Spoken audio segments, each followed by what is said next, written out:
Tava pensando, aproveitando o título do filme, vou dar uma extravasada, vamos dar uma insultada também. Filha da... Calma, voltamos. Fala pessoal, tudo bem com vocês? Eu sou o professor Luciano Kenji e você está no Cinegel. Você gosta de filmes sobre julgamento, sobre aquela ideia de tentar quebrar a cabeça, fazer papel de advogado e entender quem está certo ou quem está errado? O filme de hoje, além de tratar de uma questão bastante complexa, que é um conflito da região do Oriente Médio, é um grande filme sobre questão de júri e debates que vão envolver essa questão do certo e errado, e é muito importante de nossa parte aqui apresentar mais elementos para que quando você assistir o filme, o caso já tenha visto, tenha uma compreensão maior ainda para ver o contexto que está por trás. Vamos lá?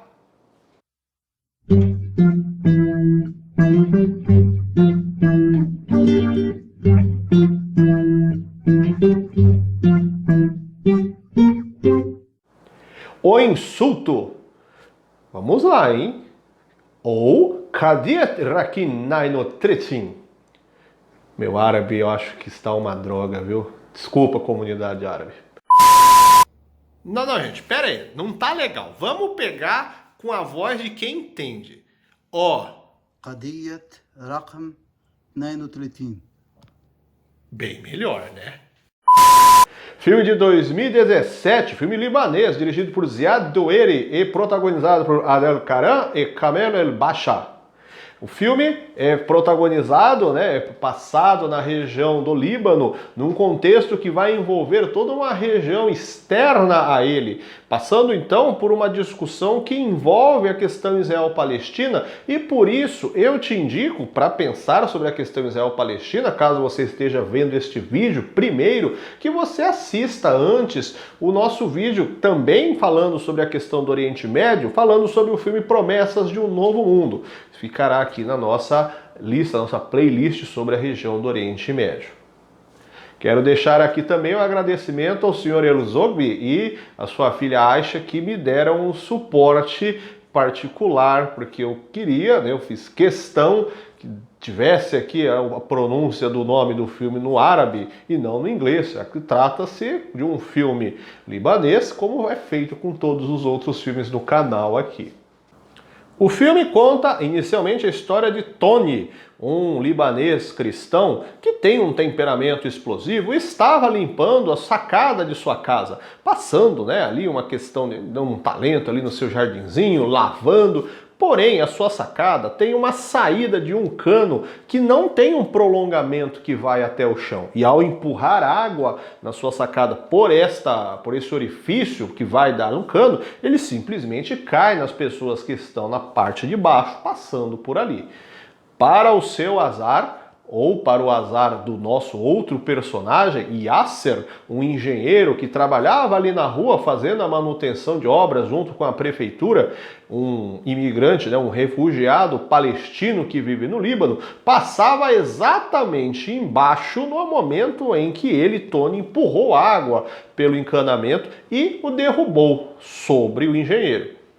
Uma breve discussão sobre, poxa, isso aqui está irregular, você deveria fazer um prolongamento do cano para descer a água em uma trilha que descesse já direto para o pavimento sem molhar ninguém na rua. Porém, o diálogo é um tanto quanto áspero, Tony, meio explosivo, não está a fim de dar ouvidos a ele e o que acontece é que o próprio engenheiro, ele encabeça junto à sua equipe a confecção dele mesmo, de um encanamento que fizesse o prolongamento dali da parte da sacada até o chão.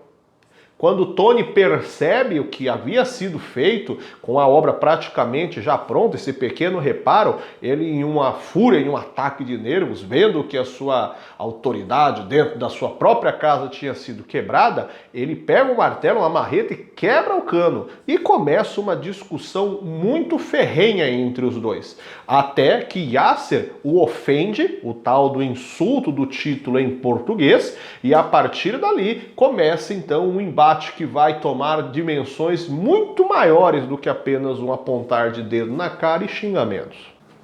Acontece que Tony é um libanês bastante nacionalista, que assiste constantemente vídeos de Bashir Gemayel, político na época do filme já falecido. Nós contaremos um pouco sobre a história dele ao longo deste vídeo, que era um político libanês que tinha um discurso bastante ofensivo contra a presença de palestinos no país. E o fato de Yasser ser um refugiado palestino vivendo dentro do Líbano e lhe dando ordens, e lhe dando indicações de o que fazer, deixa-o irritado, e esses pequenos diálogos ofensivos um contra o outro vão, na verdade, mostrar como uma chama vira uma, literalmente, bomba atômica, porque a partir daquela ofensa começa a se ganhar uma dimensão até chegar aos tribunais. O filme vai, então, ganhar a dimensão de novo, falando que é um filme sobre julgamento, né, sobre questão de júri, porque os personagens começam, então, nesse jogo de ofensas, a colocar realmente, formalizar processos judiciais, e o caso ganha notoriedade nacional, tornando-se foco de uso por parte da imprensa, para inclusive especulação de uso ideológico político para cada um dos lados. Como dito anteriormente, caso você não tenha visto a primeira parte deste vídeo, eu indico que você clique antes no vídeo sobre promessas de um novo mundo para fazer a conexão correta com o vídeo que nós vamos dar prosseguimento a partir daqui. Para entender o porquê há essa rivalidade tão grande entre Tony e Yasser, personagens que nunca se conheceram, vamos seguir um pouco dessa história sobre a questão Israel-Palestina e entender aonde chega a questão do Líbano. Em 1964 foi criada a OLP, Organização pela Libertação Palestina, já em português, que é a instituição política formalmente criada para debates, para discussões sobre a questão da criação da Palestina perante Israel.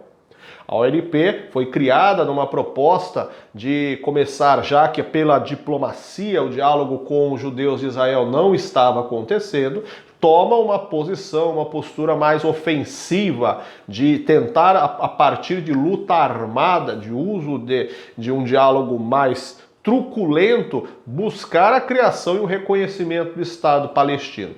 A OLP gera uma série de rachados dentro da própria comunidade árabe pela forma como eles atuam, de uma forma relativamente mais violenta, e por causa disso você vai criar uma fissura que é basicamente onde vai chegar para nós no filme. Em 1967, nós temos o terceiro grande embate envolvendo palestinos e israelenses, chamado de Guerra dos 6 Dias. Para entender a Guerra dos 6 Dias, primeiro vamos pensar em todo o pano de fundo. Anteriormente, nós citamos no outro vídeo, né, que você tem um contexto onde Israel é um país isolado, em meio a um monte de vizinhos árabes, na qual nenhum deles tem um apreço, uma concordância com a forma como Israel foi criado em 1948, a partir de um tratado feito pela ONU junto à comunidade internacional, mas que, de novo, eles, países árabes, acham um absurdo você realizar um acordo de forma monolateral, já que ali era um território habitado por povos palestinos que em momento nenhum aceitaram a fragmentação do território em dois países. Após o final da Guerra do Canal de Suez, o clima entre Israel e os seus vizinhos vai ficando mais tenso. Essa angústia por aspecto de militarização de ambos os lados, naquela ideia de quem eventualmente atacaria primeiro, criou ali um clima de tensão muito forte, recíproco, de ambas as partes. Com a criação da OLP e essa questão de rusga mais áspera existente entre o governo israelense e a frente palestina, criou, somado a tudo isso, um grande barril de pólvora prestes a explodir. Um desvio numa parte de curso de rios, de um afluente do Rio Jordão, feito pela Síria, pensando que o Rio Jordão é a grande fonte de água que abastece Israel e a região da Cisjordânia, onde estão os palestinos, pertencente à Jordânia na época, faz com que esse desvio seja mais um ingrediente para que Israel, de vez, sinta-se totalmente ameaçado e, principalmente, no caso, adotando também um discurso de, ao mesmo tempo, defesa, mas de ataque, nós temos a Guerra dos 6 Dias. A Guerra dos 6 Dias, de novo, eu fui falando um monte de elementos, porque, na verdade, falar que ela aconteceu por causa de um evento é algo muito raso. Então, a somatória disso tudo criou um embate, mais uma vez, a terceira guerra entre Israel e os países árabes vizinhos, envolvendo a questão da criação da Palestina. O nome Guerra dos 6 Dias porque estes tais 6 dias é o tempo que Israel demorou para dominar 4 territórios vizinhos em meio a esse clima de hostilidade. Olhando o mapa, Israel domina as colinas de Golã, que pertenciam até então à Síria, a Cisjordânia e a faixa de Gaza, territórios que eram habitados até então por grande maioria palestina, inclusive como é hoje. A Cisjordânia administrada pela Jordânia, a faixa de Gaza pelo Egito, incluindo ainda esta maior parte chamada Península do Monte Sinai, que também pertencia ao Egito. Resultado, após a Guerra dos 6 Dias, Israel fica muito maior do que territorialmente era pré-pensado. É a maior expansão territorial que o país teve ao longo de sua história. A Guerra dos 6 Dias encerra com mais uma derrota para o lado árabe, com a supremacia, inclusive, desse poderio militar de grande porte por parte de Israel, graças ao seu grau de desenvolvimento e grandes parcerias firmadas com potências ocidentais. O nosso quarto grande conflito envolvendo Israel e Palestina vai se dar no ano de 1973. Porém, até chegar ali, eu quero abrir um parênteses para um evento que conecta diretamente com o nosso filme. Em 1970, nós tivemos um evento chamado Setembro Negro, por parte, nome dado pela comunidade palestina. Os palestinos que conseguiram e quiseram se refugiar, sair de Israel a partir do momento que o país judaico dominou as partes de Cisjordânia e faixa de Gaza, saem do país e vão buscar abrigos em outros países vizinhos, em especial dando destaque agora para a Jordânia. A Jordânia, ela até então os recebe muito bem, porém, a partir do momento em que esses grupos que são mais radicais estão se tornando cada vez mais atuantes, e fazendo provocações violentas contra o governo israelense, isso vai envolvendo Israel em uma atrito também com a fronteira da Jordânia.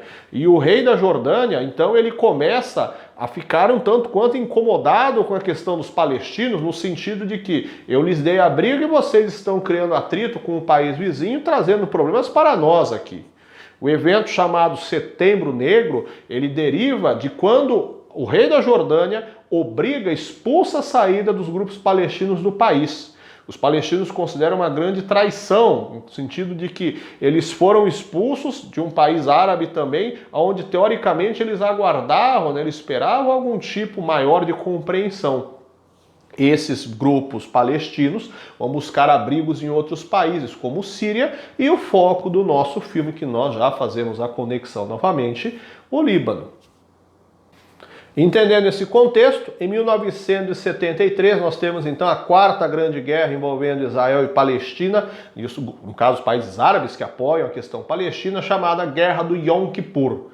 O Yom Kippur é um feriado judaico, o dia do perdão, na qual os países árabes fizeram um conjunto armado, uma grande força-tarefa militar para tentar atacar Israel a partir do feriado do Yom Kippur e tentar retomar as terras perdidas na Guerra dos 6 Dias. A Guerra do Yom Kippur termina com Israel como vencedor, porém, o final da Guerra do Yom Kippur deriva ainda um outro episódio que teve uma escala muito maior do que o conflito apenas na região do Oriente Médio.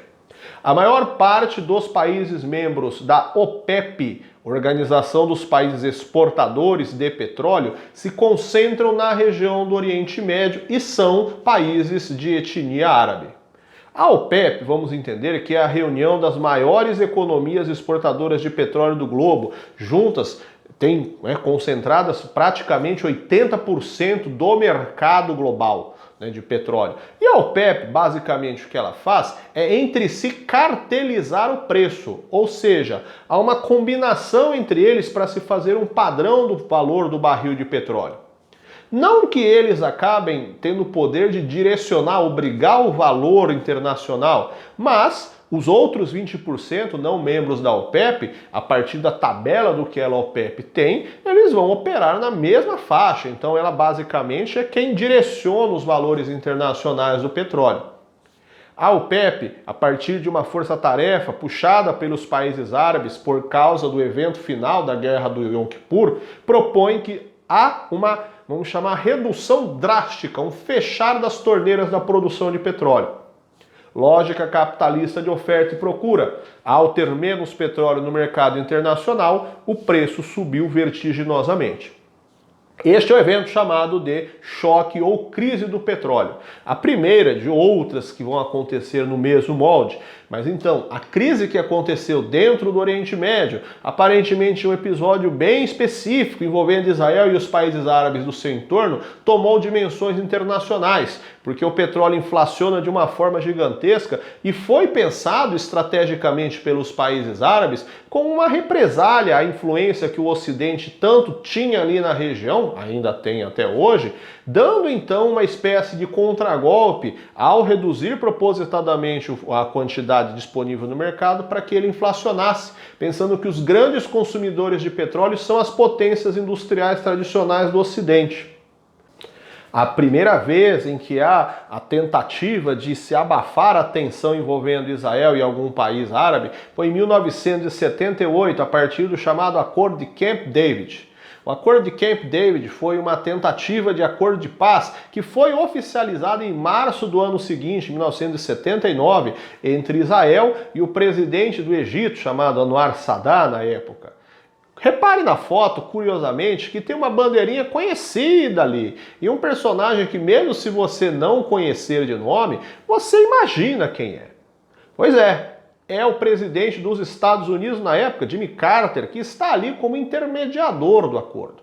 Os Estados Unidos estão encabeçando este acordo com a premissa, com o discurso de que é necessário pacificar a região que há tanto tempo passa por atritos que acabam repercutindo em mortes, em um monte de impactos civis. Só que, politicamente falando, nós temos que entender que por parte dos Estados Unidos houve interesse de intermediar, de encabeçar esse acordo, porque ele foi um dos principais personagens que sentiu a porrada que veio a partir da crise de petróleo de 1973.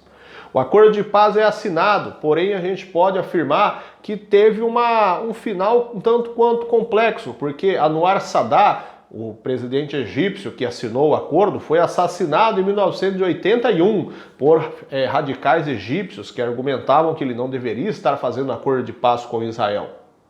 O detalhe é que neste acordo, além da questão de você ter o cessar-fogo, o fim das tensões diplomáticas entre os dois países, nós temos também a formalização da devolutiva da península do Monte Sinai por parte de Israel para o Egito, sendo que o mapa de Israel está hoje assim.